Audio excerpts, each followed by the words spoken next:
comienzo con la clase número 1 de Primera de Juan. Mi nombre es Che Chan Han, soy el profesor que estará a cargo de la clase. Iniciaremos con la introducción. El autor del libro fue el apóstol Juan. La fecha del registro fue alrededor del año 90 después de Cristo. El lugar del escrito fue la ciudad de Éfeso. Hay tres propósitos de haber escrito el libro de Primera de Juan. Primero, había aparecido sectas en esa época y estaba advirtiendo acerca de ese peligro. Capítulo 2, versículo 26. Segundo, para darle la seguridad de la vida eterna. Capítulo 5, versículo 13. Tercero, para que abunde el gozo en la vida de los fieles creyentes.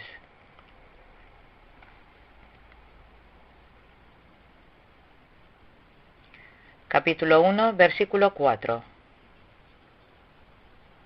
Ideas principales de Primera de Juan. Primero,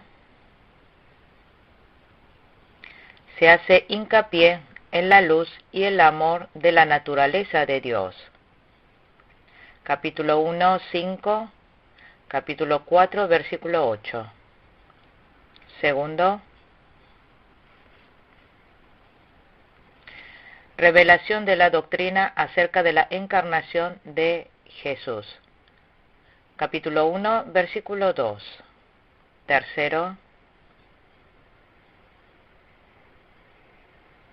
que los fieles creyentes, por medio de la guía del Espíritu Santo, deben saber discernir entre la verdad y la mentira. Capítulo 2, versículo 21. Cuarto, que cuando llegue el fin de los tiempos, revela la aparición del anticristo que negará a Jesús. Capítulo 4, versículo 1.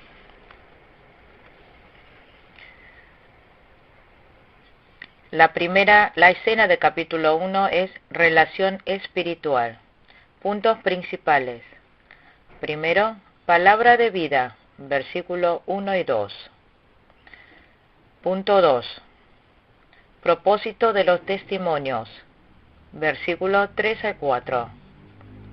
Tercero, vivan en la luz, versículo 5 al 7. Punto 4. Arrepentimiento tras comprensión del pecado, versículo 8 al 10. Leamos el versículo 1. Lo que ha sido desde el principio, lo que hemos oído, lo que hemos visto con nuestros propios ojos, lo que hemos contemplado, lo que hemos tocado con las manos, esto les anunciamos respecto al Verbo que es vida. Aquí el principio no se trata del principio de la creación. Esta se refiere al eterno principio. No es el principio que tiene un comienzo, sino el eterno principio, que no tiene comienzo ni fin. Aquí, verbo que es la vida se refiere a Jesús. El verbo que es Jesús estuvo desde el principio con Dios. El Dios Hijo, Cristo, es el Dios Trino que estuvo desde la eternidad. Jesús humanamente nació del linaje de David. Espiritualmente es Dios que vive desde la eternidad. Jesús cooperó con Dios Padre desde la formación de la creación.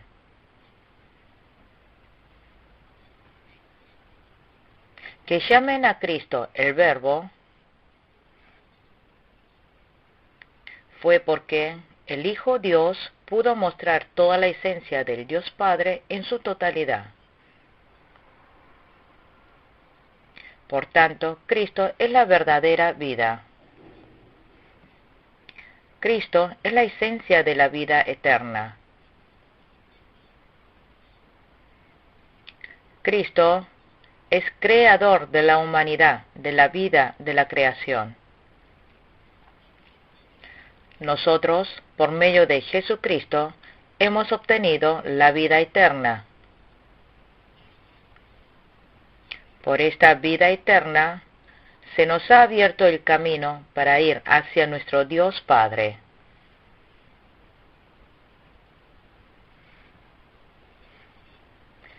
Ninguna vida puede existir apartado de Cristo. El espíritu del hombre, si se separa de Cristo, está muerto. Si está relacionado con Cristo, tiene un alma viva.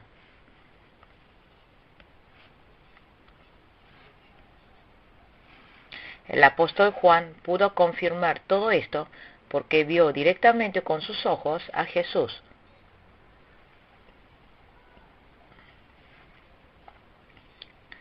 El apóstol Juan pudo escuchar la palabra del Señor y tocar a Jesús resucitado con sus propias manos mientras Jesús estuvo en esta tierra. Jesús no es ninguna figura que aparece en una leyenda o cuento de hadas. Jesús históricamente nació hace 2000 años atrás. El Señor murió en la cruz por nuestros pecados. Resucitó y ascendió. El apóstol Juan estaba testificando de algo realmente verdadero.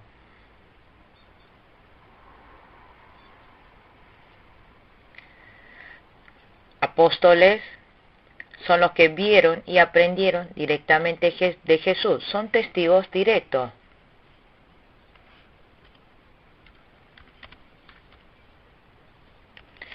Esta es la característica especial de los apóstoles y su prueba. No puede ser apóstol aquel que no ha visto con sus propios ojos a Jesús. Por eso, Dios envió a Jesús para que diera testimonio y prueba verdadera y tangible de Dios.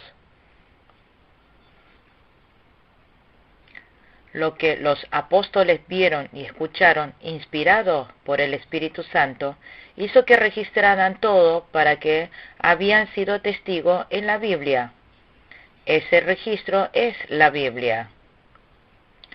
La Biblia fue completada alrededor del año 95 después de Cristo.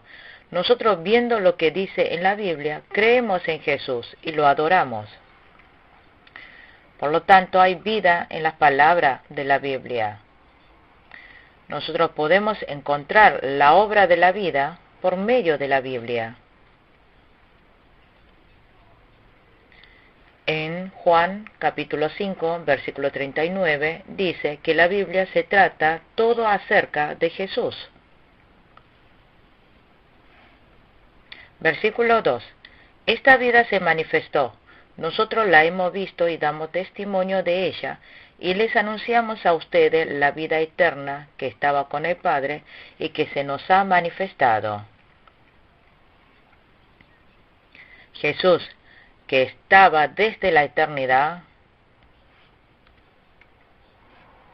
se encarnó y vino a esta tierra. El mayor milagro de la humanidad es que Cristo se encarnó. Nuestro Jesús es palabra de vida y vino encarnado en cuerpo mortal a este mundo. Dios encarnado en cuerpo mortal vino a este mundo y abrió el camino a la vida eterna para la humanidad. Cristo es la imagen de Dios invisible. Jesús existió antes de toda creación. Cristo es la esencia, la substancia de Dios. Dijo que aquel que vio a Jesús ha visto a Dios. Por tanto, el asunto de la encarnación es el mayor milagro que existe sobre la tierra. Por medio de la encarnación de Cristo comienza una nueva historia. Nosotros, los creyentes, hemos experimentado el mayor de los milagros de la humanidad. Lo que los profetas del Antiguo Testamento no pudieron experimentar ni conocer, nosotros los fieles creyentes del Nuevo Testamento estamos experimentando. Por tanto, debemos estar sumamente agradecidos por todo esto. Los apóstoles vieron y dieron testimonio de Jesús, que es la vida. Ese testimonio es demasiado veraz. Jesús es verdadero Dios y verdadero hombre que tiene fusionado la naturaleza divina y la naturaleza humana. Por lo que Jesús es el único que puede expiar el pecado de toda la humanidad. Jesús es el único intermediario que puede pacificar la relación entre el hombre y Dios. Jesús estuvo desde la eternidad con Dios Padre y se muestra a sí mismo. Juan capítulo 1, versículo 18. Y Juan está dando este verdadero testimonio de esta verdad. Él anuncia la vida. Nosotros también debemos, con la seguridad que me da la palabra acerca de la salvación de Dios y con todo el esfuerzo, predicar de la misma. Versículo 3. Les anunciamos lo que hemos visto y oído, para que también ustedes tengan comunión con nosotros. Y nuestra comunión es que con el Padre y con su Hijo Jesucristo. Los apóstoles dicen que les anuncian lo que han visto y oído. Ellos están anunciando con prueba verdadera. Anunciaron hasta el final toda la verdad que habían visto y oído. Los apóstoles se encontraron con Jesús directamente y tuvieron comunión con Él. Los apóstoles experimentaron a flor de piel la pasión y resurrección del Señor. Por eso, los apóstoles pudieron anunciar con valentía el Evangelio de Cristo. El Evangelio busca reconciliar la relación entre Dios y el hombre que ha pecado y ha quedado separado de Dios. Lo que los fieles buscan al anunciar el Evangelio es llevar a la gente a tener relación con Dios. Debe existir una relación de vida entre el que anuncia el Evangelio y el que recibe el Evangelio. Es la comunión de ser uno en Cristo por medio del Evangelio. El Evangelio es que todas las personas sean uno en Cristo. Gálatas capítulo 3, versículo 28. Los que se han hecho uno en el Evangelio pueden gozar de la comunión espiritual con Dios. Esto es la bendición de orar. Jesús es nuestro Salvador y Señor, pero también es nuestro amigo. Es el intercesor para que podamos acercarnos a Dios. No necesita condiciones para relacionarse con Dios.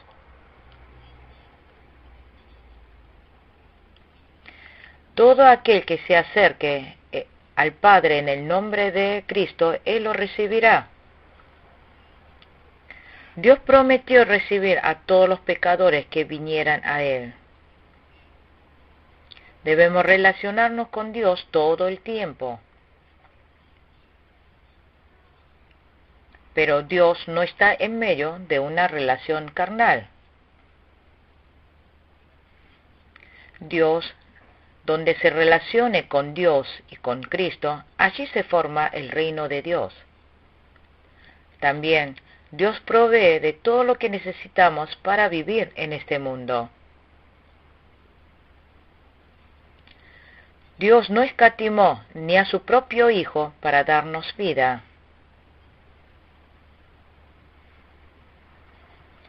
Dios nos provee de todo lo que necesitemos mientras vivamos sobre esta tierra. Una vida valiosa es la que tiene una profunda relación con Dios todo el tiempo. Versículo 4. Les escribimos estas cosas para que nuestra alegría sea completa. En el versículo 4 aparece el propósito de este escrito. El apóstol Juan está anunciando la palabra de vida, la relación entre los fieles, el propósito de que Dios esté siempre con uno, es para que abunde la alegría y el gozo, y ésta sea completa. Comienza con palabra de vida y termina con alegría. Es decir, que al que le dio la palabra de vida, le seguirá la alegría. El Evangelio trae al que tiene temor y tristeza, alegría y seguridad. El Evangelio trae alegría a las almas que están en pecado y preocupados por la muerte. Hay alegría en el que anuncia el Evangelio. También tiene alegría el que recibe el Evangelio. Por tanto, donde se anuncie el Evangelio, rebosará ilimitadamente alegría y libertad. La alegría carnal es momentánea y temporal.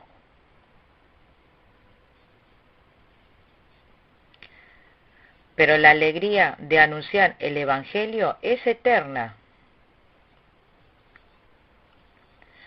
Dios dijo: qué hermosos son los pies que anuncian las buenas nuevas. Isaías capítulo 52, versículo 7. Los discípulos, después de anunciar el Evangelio, vino a comunicarle alegremente a Jesús. Esta alegría es algo difícil de probar en este mundo. Es una alegría que no se puede comparar con nada de este mundo.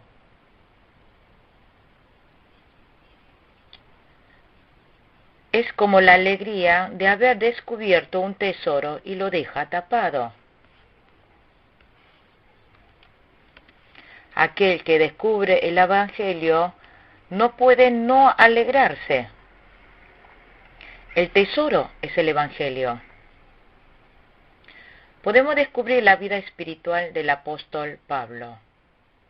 Pablo, después de descubrir el Evangelio, consideró todas las cosas del mundo como desperdicio.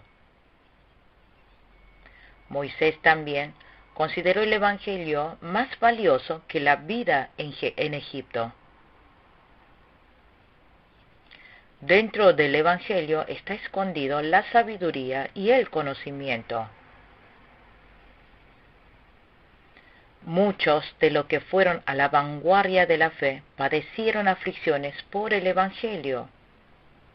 Ellos dieron su vida con gozo por el Evangelio. Hay poder en el Evangelio.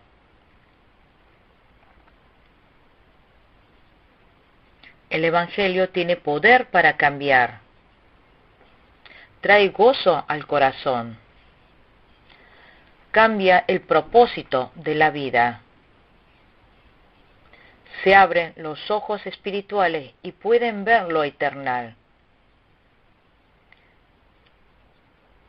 Hay gozo y paz dentro de ese corazón. Entonces, ¿por qué puede alegrar si anuncia el Evangelio? Les presento 5 puntos. Primero,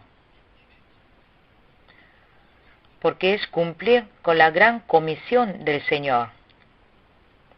Mateo capítulo 28, versículo 19 al 20.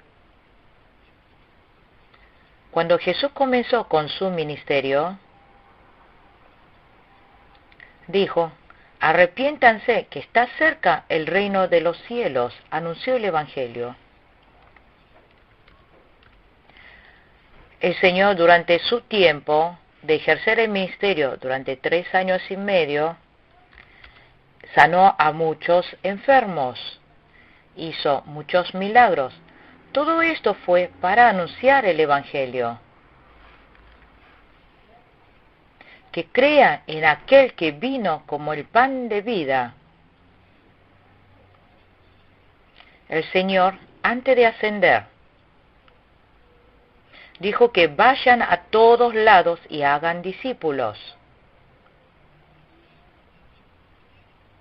y que les enseñen y los bauticen en el nombre del Padre, del Hijo y del Espíritu Santo. Esta es la gran comisión de Jesús. Es el más importante mandato. Segundo, ¿por qué hay gozo cuando anuncian el Evangelio? Porque donde quiera que se anuncie el Evangelio, se extiende el reino de Dios. El lugar donde el Evangelio llega, sea en la familia, sociedad y nación, se extenderá el reino de los cielos. El Evangelio se extenderá cada vez más. Tercero, su espíritu crecerá y podrá gozar. La proclamación del Evangelio, que es voluntad de Dios y mandato de Jesús, aquel que obedece la voluntad de Dios, se le irá creciendo la fe. Cuarto, porque es lo que más alegra a Dios. Por eso también nosotros nos alegramos en Él.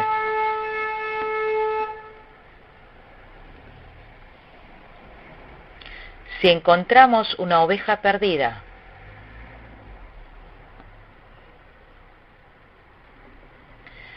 Dios dijo que se alegra y se alegra. Quinto, porque salva vidas espirituales, por eso hay gozo. La vida física es momentánea, pero el espíritu que ha renacido vive para siempre, no muere. Damos vida anunciando el Evangelio.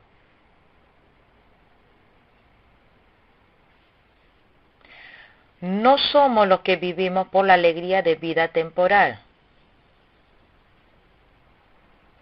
Debemos gozar de esta alegría llevando el Evangelio.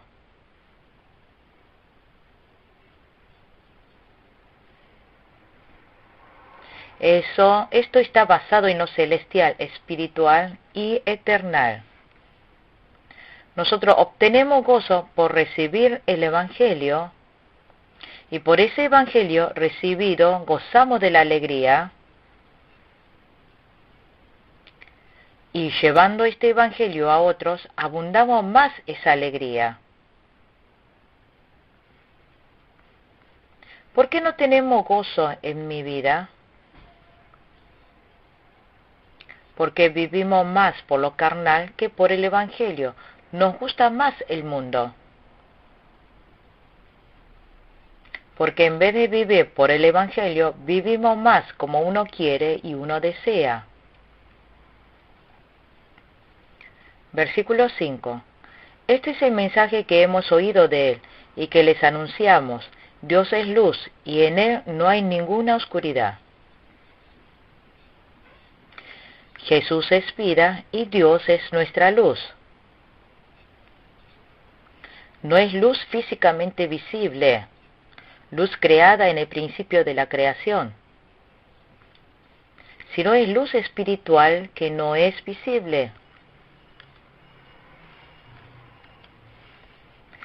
El apóstol Juan está testificando que Dios es luz por todo lo que había escuchado y anunciado del Señor Jesús. Nuestro Dios es luz espiritual, es luz de la verdad, es luz de vida y amor.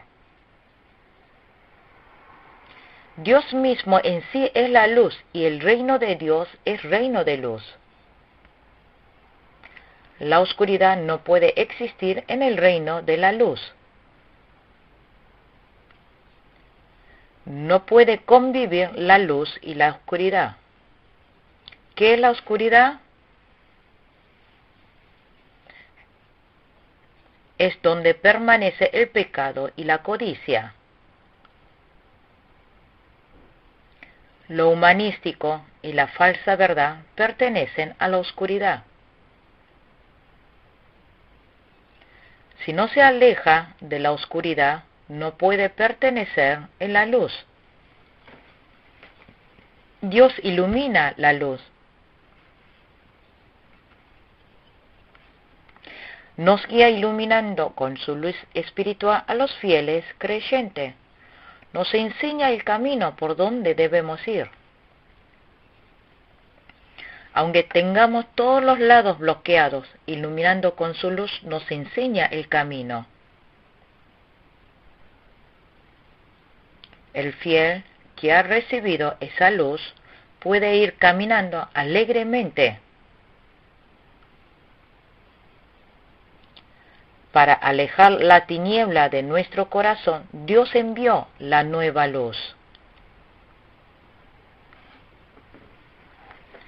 El que permanece en esa luz puede traspasar con fe pruebas tan grandes como las montañas. Donde la luz brilla, la oscuridad huye. En ese lugar comienza un nuevo obrar de la creación. Nosotros somos hijos que hemos recibido nueva vida por medio de la gracia de Dios. Debemos agradecer por ser hijos de la luz. Si no hay luz, no puede existir vida. Podemos existir porque Dios, que es luz, existe.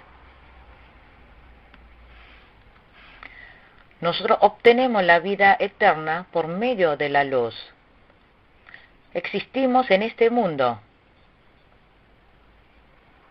pero podemos escapar del poder de la oscuridad.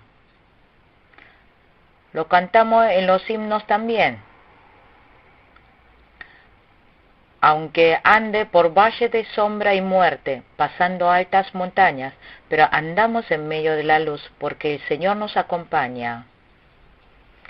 En Efesios capítulo 5, versículo 13, dice que todo lo que la luz pone al descubierto se hace visible, que reprende al que obra en medio de la oscuridad, y al arrepentirse salen a la luz. Nosotros debemos tomar a bien toda palabra de disciplina que venga. Podemos tomar la disciplina del superior y salir a la luz.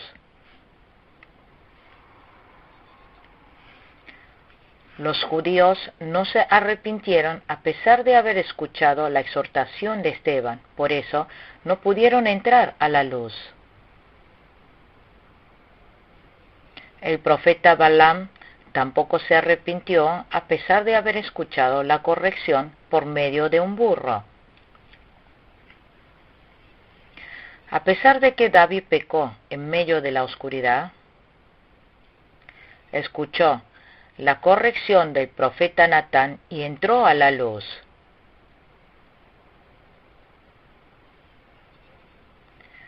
Por lo tanto, el mundo de la luz es donde está el mover de la palabra del Espíritu y de la conciencia espiritual. Versículo 6. Si afirmamos que tenemos comunión con Él, pero vivimos en la oscuridad, mentimos y no ponemos en práctica la verdad. Dijo, si afirmamos que tenemos comunión con Él, pero vivimos en la oscuridad, mentimos y no ponemos en práctica la verdad. Como la oscuridad no puede coexistir con la luz, los que andan en comunión con la luz que es Dios no puede andar por el camino de la oscuridad.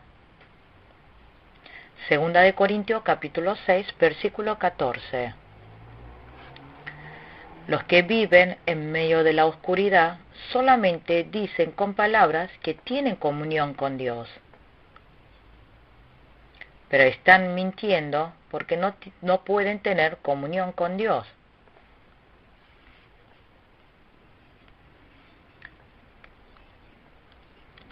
Es más, también los que viven en la oscuridad no practican la verdad.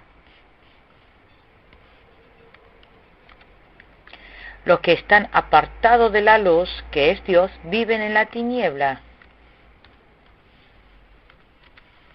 Ellos no pueden tener comunión con Dios, que es la luz. Los que no pueden tener comunión con Dios no pueden practicar la verdad. Los que viven en la oscuridad son los que andan pecando. Dios hizo la luz. Dios, enviando a Jesús, que es la luz del mundo, transformó nuestro oscuro corazón.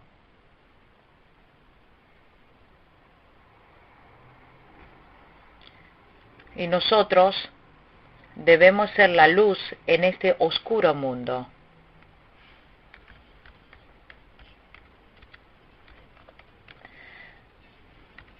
Debemos ser luz e iluminar en todos los ámbitos de la cultura, economía, educación, etc.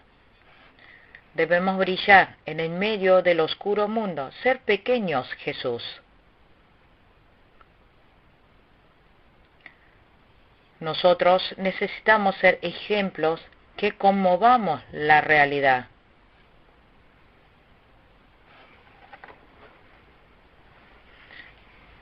Debemos ser luz en el lugar en el cual nos encontremos. No debemos estar en la oscuridad. Hay que desechar todo acto contrario a la verdad.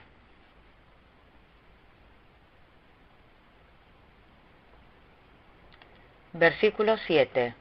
Pero si vivimos en la luz, así como Él está en la luz, tenemos comunión unos con otros, y la sangre de su Hijo Jesucristo nos limpia de todo pecado. Como Dios está en la luz, nosotros también, si vivimos en la luz, tenemos una verdadera comunión con Dios. Esto es porque por la sangre de Jesucristo, todo muro ha sido derrumbado.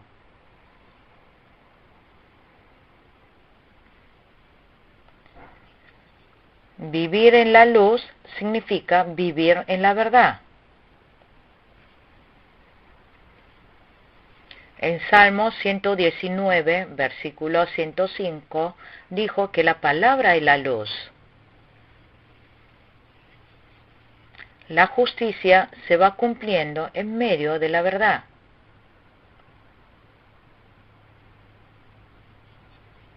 El que vive en la luz tiene comunión con Dios.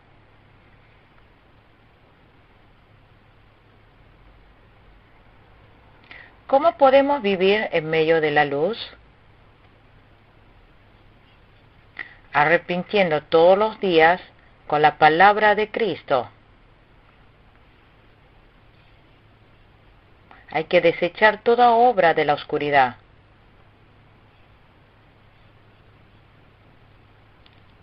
Nuestro cuerpo y corazón deben ir purificando cada día.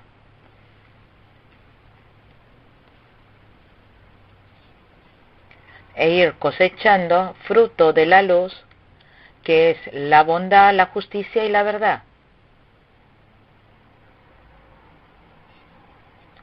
La noche está muy avanzada y ya se acerca el día, dijo la palabra.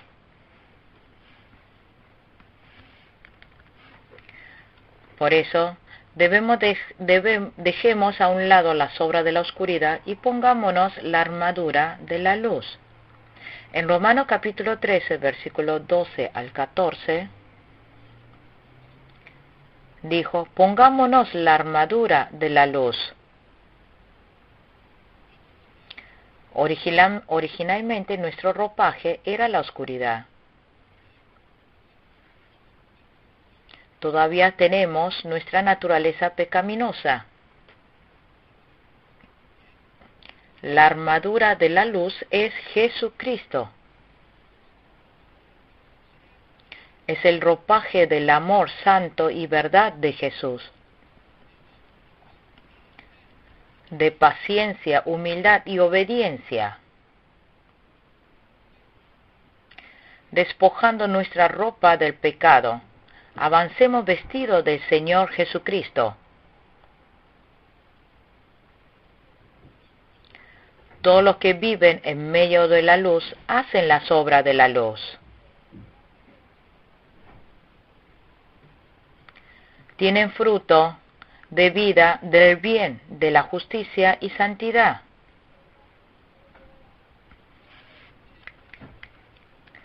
Si apenas nos apartamos del mundo de la luz, entra la oscuridad. Siempre tenemos nuestro deseo de la naturaleza pecaminosa en el corazón nuestro. Pasivamente debemos gobernar el pecado y activamente debemos pelear con el bien y la justicia. Somos hijos de la luz, hijos del día. Para no pertenecer a la noche ni a la oscuridad, debemos estar siempre despiertos y orando. Primera de Tesalonicenses capítulo 5, versículos 5 al 6. Versículo 8. Si afirmamos que no tenemos pecado, nos engañamos a nosotros mismos y no tenemos la verdad. Dijo, si afirmamos que no tenemos pecado, nos engañamos a nosotros mismos y no tenemos la verdad. En ese momento estaba levantando el gnosticismo y esta afirmación fue para refutarlo. Cualquiera que niegue el pecado no puede arrepentirse, entonces tampoco ser salvo.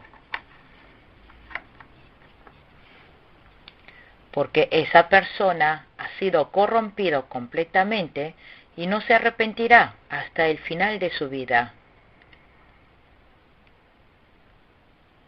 Eclesiastés capítulo 7, versículo 20.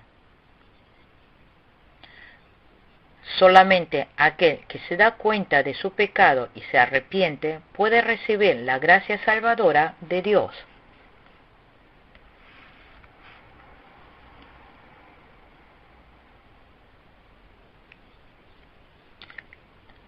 En Salmos, capítulo 51, versículo 5,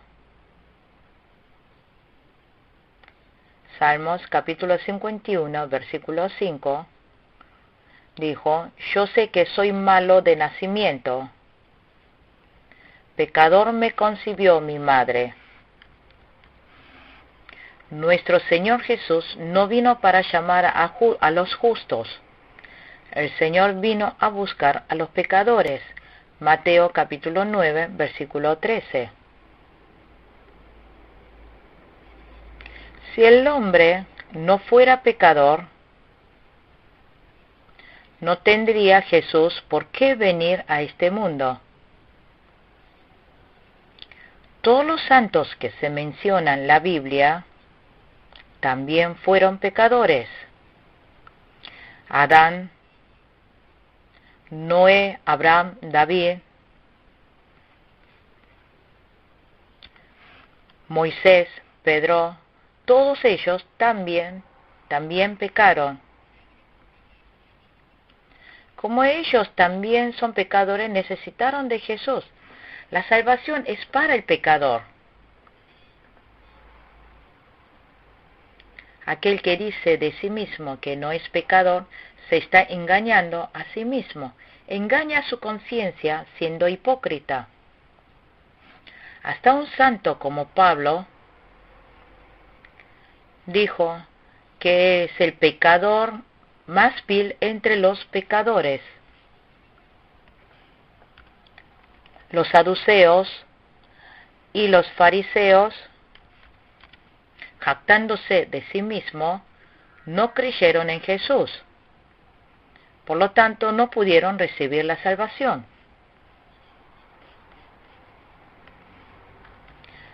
Aquel que dice que no tiene ningún pecado se está engañando a sí mismo. Y la verdad no mora en él.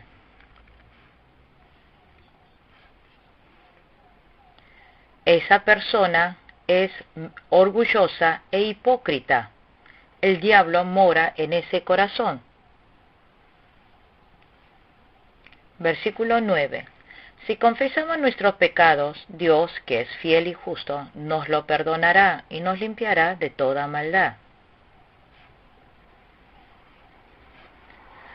Aquel que confiesa y se arrepiente obtiene la salvación y recibe la gracia del perdón. Aquella persona que reconoce ser pecador recibe a Jesús. Por medio del amor de la cruz del Señor puede recibir la salvación.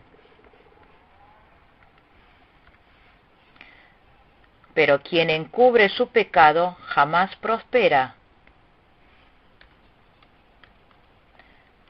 Quien lo confiesa y lo deja, halla perdón. Proverbios, capítulo 28, versículo 13. Aunque diga que ya cree en Jesús, hay que confesar todos los días del pecado que comete. Jesús le dijo a Pedro en la Santa Cena: aquel que se ha limpiado su cuerpo no tiene necesidad de limpiarse todo, sino solo los pies. Que se ha bañado significa la confesión básica. Lava los pies significa confesión del pecado de todos los días. El apóstol Pablo confesaba todos los pecados que ni sabía que había cometido. Allí se derramó gran gracia del Señor. Nosotros podemos arrepentirnos porque la gracia del Espíritu Santo de Dios nos permite. Hechos capítulo 2, versículo 38.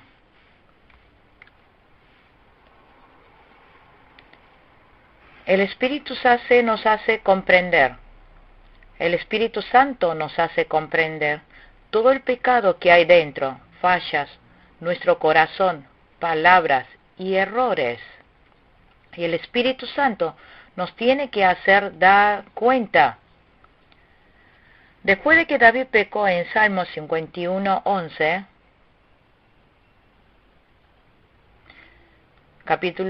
Salmos capítulo 51, versículo 11, dijo: no me aleje de tu presencia, ni quites tu Santo Espíritu.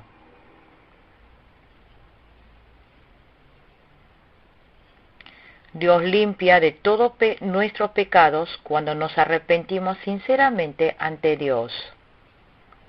Aunque sea el peor pecador del mundo, si confiesa sinceramente y cree en Jesús, puede recibir perdón de todo pecado. Hermanos, ¿conoce al ladrón que estaba al lado de Jesús cuando estaba crucificado? Cuando ese ladrón se arrepintió,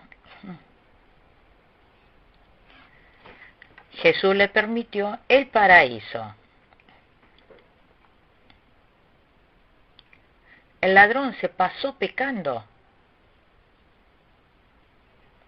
pero cuando se arrepintió y dijo perdón,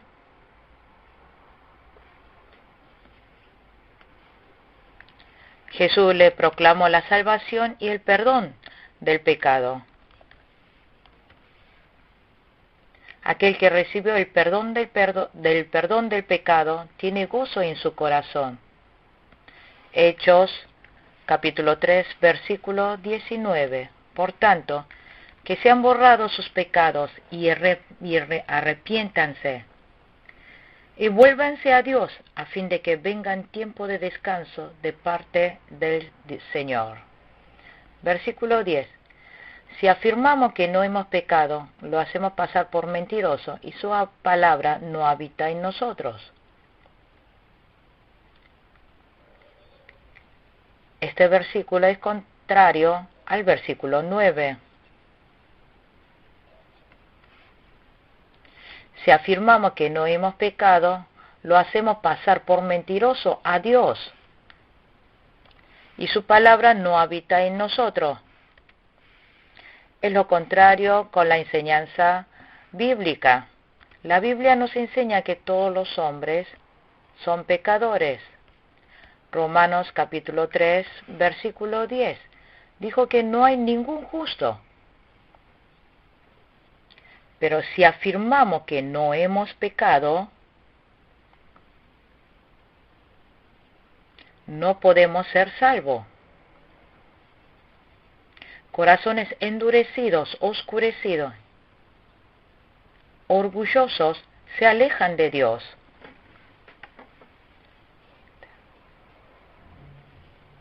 Dios se acerca y la gracia de Dios llega a las personas mansas y humildes de corazón. Adán y Eva pecaron. Después de pecar quisieron ocultar. Dios buscó a Adán porque sabía todo.